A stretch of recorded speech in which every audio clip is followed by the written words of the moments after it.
આ વિકાસનો આનંદ છે કે ખેડૂત પરનો ભાર। સુરેન્દ્રનગરને મહાનગરપાલિકાનો દરજ્જો મળ્યા બાદ સરકારે અચાનક તેને D4માંથી D2 કેટેગરીમાં સમાવી દીધું છે।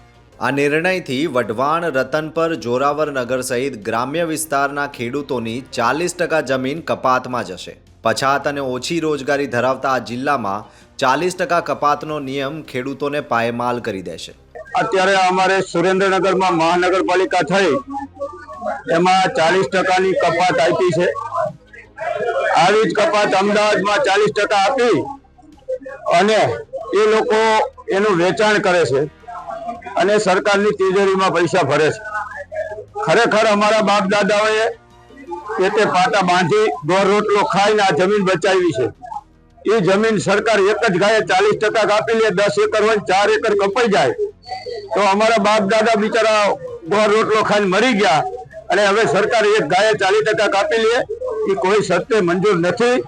ખેડૂતોની જમીનની કિંમત 40% ઘટી જશે, આર્થિક મોટો ફટકો પડશે। ખેડૂતો આજે સરકાર સામે આંદોલન નથી કરી રહ્યા પણ આજીજી કરી રહ્યા છે। જ્યારે અત્યારની ગંભીર પરિસ્થિતિ ઊભી થઈ ત્યારે ન છૂટકે અત્યારે અમે 4 મહિના પહેલા એક લેટર આપ્યો હતો, એનો કોઈ પણ જાતનો રિપ્લાય આપ્યો નહીં 40%નો। એટલે આજે બધા ખેડૂતોને એકત્રિત થઈ અને આવેદનપત્ર આપવાની ફરજ પડી છે। કારણ કે જુનાગઢ કોર્પોરેશન બન્યું ત્યારે 8 વર્ષ પછી જો 40% કાપતા હોય તો સુરેન્દ્રનગરમાં અત્યારથી કેમ?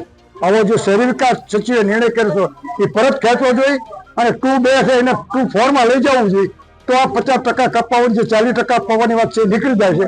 તો આના માટે જો કંઈ પણ સરકાર નિર્ણય નહીં કરે તો આવતા ટાઈમની અંદર બિનપક્ષી રીતે કોઈ પક્ષને બિનપક્ષી રીતે ખેડૂતો ભેગા થઈ અને હાઈકોર્ટમાં જવાની એક ફરજ પડશે। આનો તાત્કાલિક નિર્ણય કરવો જોઈએ। આશા રાખીએ છીએ કે ખેડૂતો અને સરકાર સાથે મળીને સુરેન્દ્રનગરના હિતમાં ઉકેલ લાવશે। જોતા રહો ગુજરાત વંદન। ધન્યવાદ।